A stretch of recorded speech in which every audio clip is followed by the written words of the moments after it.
გამარჯობა, ეთერშია ქრონიკა 14 საათზე. ახალ ამბებს ნინო ჭანტურაია გაგაცნობთ. დედაქალაქი თბილისობა 2016-ს აღნიშნავს. ევროპის მოედანზე ამ წუთებში კონცერტი მიმდინარეობს. პარალელურად რიყის პარკში პატარები საბავშვო ქალაქში თამაშობენ. ღონისძიებებში მონაწილეობენ დიდებიც, ადგილზე იმყოფებიან მთავრობის წევრებიც. ღონისძიებების ეპიცენტრს ევროპის მოედანს ვრთავთ ახლა პირდაპირ ეთერში, სადაც თამო კობახიძე იმყოფება. თამო, საინტერესოა განსაკუთრებით რომელი კუთხე იმსახურებს ვიზიტორების ინტერესს და რომ მოგვიყე რა ხდება ადგილზე. დიახდინო, ევროპის მოედანი რიყის მიმდებარე ტერიტორია, განახლებული აღმაშენებლის გავზირი და ლეხვთახევი. ლოკაციის 4-ვე ადგილზე განწყობა იგრძნობა. დედაქალაქისთვის დაგეგმილი ღონისძიებები უკვე 2 საათია მიმდინარეობს. ადგილზე მოსულ სტუმრებს შესაძლებლობა აქვთ სპორტის სხვადასხვა სახეობაში მიიღონ მონაწილეობა. ასევე ევროპის გამზირზე მიმდინარეობს ქართული ღვინის გამოფენა გაყიდვა. სტუმრები ქართულ ნუგბარს აგემოვნებენ. პატარებისთვის სპეციალურად საბავშვო ქალაქი მოეწყო, სადაც ბავშვები სხვადასხვა აქტივობებში იღებენ მონაწილეობას.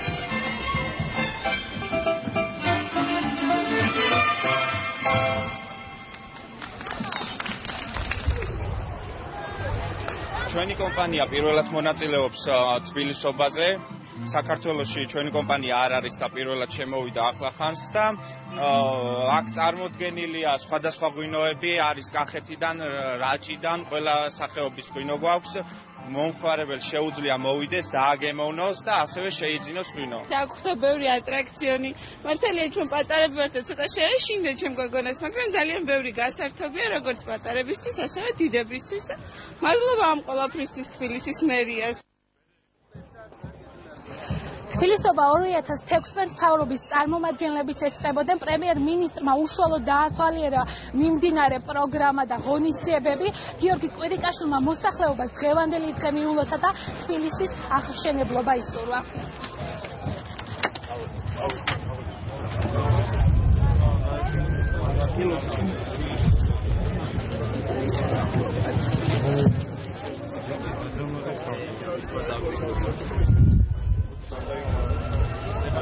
ყველას ვულოცავ თბილისობის დღესასწაულს.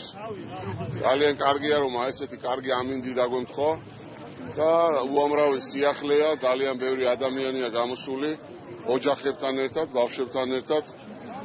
სოფლიდან კოოპერატივებს ჰქონდათ საშუალება რომ საკუთარი პროდუქცია ჩამოეტანათ და ეს დღესასწაული უკვე კარგ ტრადიციად იქცა. პროგრამაც განსხვავებულია ვიდრე გასულ წელს იყო. დავიწყეთ ლეხვთახევით, სადაც 19 საუკუნის თბილისი გაცოცხლდა და სადაც იმ უძველესი დროის სხვადასხვა საქმიანობებია წარმოდგენილი, ხელსაქმე, სხვადასხვა სახის მიმდინარეობები. ახალი თბილისის ტერიტორიაზე უფრო თანამედროვე მიმდინარეობები, თანამედროვე მუსიკა არის წარმოდგენილი. ერთ-ერთი ატრაქცია, რა თქმა უნდა, თბილისობაზე ყოველთვის არის ქართული სასოფლო-სამეურნეო პროდუქცია, რომელიც დღეს წარმოდგენილია სოფლის მეურნეობის კოოპერატივების მიერ. რამდენიმე ათეული მწარმოებელი ყავს მოყვანილი, ასევე არის ქართული ღვინო, რომელიც ძალიან საინტერესოა როგორც ადგილობრივი მოსახლეობისთვის, ისე თბილისის სტუმრებისთვის. ყველა ხედავს თუ როგორ არის მომზადებული ჩვენი დედაქალაქი იმისათვის, რათა ღირსეულად უმასპინძლოს ჩვენს სტუმრებსაც და ჩვენს მკვიდრებსაც.